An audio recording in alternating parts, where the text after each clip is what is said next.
Champagne is a sparkling wine produced from grapes grown in the Champagne region of France. For it to be considered champagne, it has to follow additional rules that are set forth by the French wine authorities.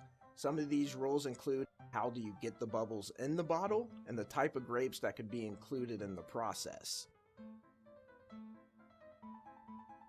To create the bubbles is a process called méthode champenoise, in which they add the yeast and the sugar after the first fermentation within the bottle. Another method that could be used is adding the carbonation after the production is already done and before it goes in the bottles. Those wines will usually be cheaper and more affordable for you to buy, but they won't be real champagne. The difference between champagne and sparkling is simple and complicated at the same time. A common misconception that many have is that champagne might not be classified as a wine. All champagnes are sparkling wines. All sparkling wines are wines.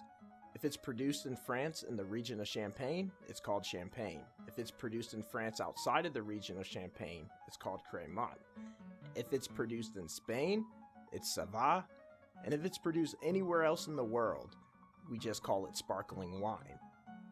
Just because it's produced in a different region doesn't mean it can't use the same methods as champagne, the method champenoise, but they also have more flexibility in the methods that they could use in the production of their sparkling wines.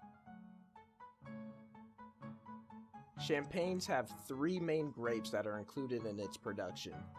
Those include Chardonnay, Pinot Noir, and Pinot Meunier, and depending on where it's produced within the Champagne region, the amounts will differ. Extra brut, brut, extra dry. What are the differences between these styles? Well, sugar content.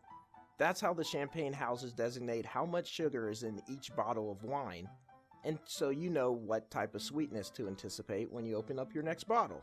When a sparkling wine has less than 6 grams of residual sugar, it's classified as extra brut. If it's less than 12 grams, it's brut. If it's between 12 and 17 grams, it's classified as extra dry. If it's between 17 and 32 grams, it's classified as sec.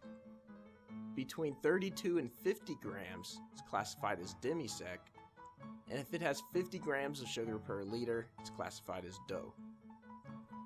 The sec, demi-sec, and dough are usually classifications reserved for Italian wines that tend to have more sweetness. In our next episode, we're going to discuss how to open a bottle, how to pour a glass, and how to drink your champagne.